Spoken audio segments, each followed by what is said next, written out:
Years back first time చూసుంటాం మిమ్మల్ని. అప్పుడు మీరు ఒక college student, innocent girl.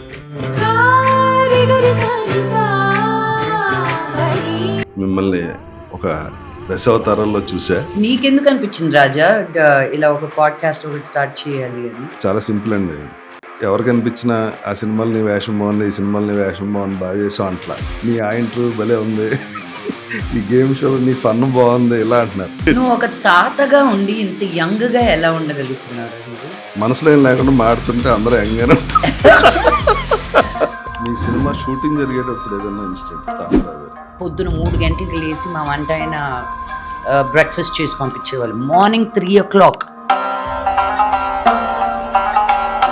NT Ramarao గారు అంటే ఆయన లేసారు డాడీ మమ్మల్ని లేపొద్దు అని. మేము వెస్ట్ గోదావరిలో షూటింగ్ చేస్తున్నాం. మాకు ఒక 300 మంది జూనియర్ ఆర్టిస్ట్ కావాలి. 30 మందితోటి ఆ సెటప్ తోటి కనిపించలేదు. సో 300 మందిని ఇప్పుడు నేను ఎక్కడి నుంచి పురమాయించాను? ప్రొడ్యూసర్ బ్రెయిన్ ఊర్లో చెప్పే బాలయ్య బాబు వస్తున్నాడు, 3000 మంది ఊరు అసలు మేము బొమ్మ ఎలా పెట్టినా అసలు. గట్టు మండల్, గద్వాల్ డిస్ట్రిక్ట్. మీరు మ్యాప్లో చూస్తే ద డార్కెస్ట్ రెడ్ దానికి ఉంటుంది as the lowest education for children. Lowest అంటే ఇది కొన్ని వందల సంవత్సరాల నుంచి గట్టు మండల్ అనేది అక్కడే ఆగిపోయింది. అక్కడ 30 స్కూల్స్ తీసుకున్నాను. 3 సంవత్సరాలు ఇచ్చా. ఈ రెడ్ని కానీ గ్రీన్గా మార్చకపోతే నా పేరు మార్చుకుంటాను. బాగా నా లైఫ్లో ఇంపాక్ట్ అయిన ఒక ఇన్సిడెంట్ పరిటాల రవి పూజ అయ్యాక జరిగిన ఇన్సిడెంట్. ఆ బ్లాస్ట్లో 32 మంది చనిపోవటం, అంత కేయాస్. ఆ తర్వాత అక్కడ ఉన్న ఇది, ఆ టైంలో మీకు ఆ విషయం తెలిసినప్పుడు మీరు ఎలా ఫీల్ అయ్యారు?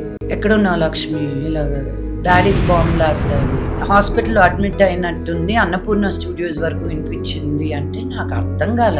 మా నాన్న ఎందుకు బ్రతికారు, వీళ్ళు ఎందుకు చనిపోయారు, మా నాన్న బ్రతుకుతారా లేదా?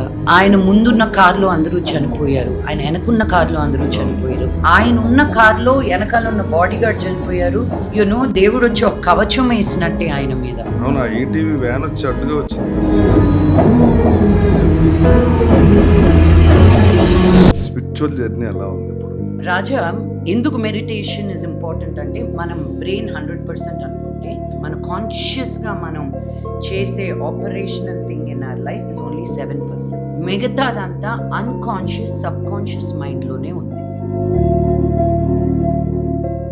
చాలా మంది ట్రోలర్స్ మీ మీద పడే బతుకుతున్నారు. ఇప్పుడు నరేంద్ర మోడీ గారు డైరెక్ట్గా మీరు కలవాలంటే కలిసి రోజు మాట్లాడుతుంటాను.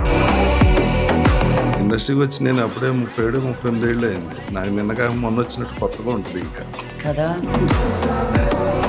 ముంబై ఎందుకు షిఫ్ట్ అయ్యారు? బోర్గొట్టి ఇక్కడ. మన ఇండియాలో more than 85% of our students in a country go to government schools.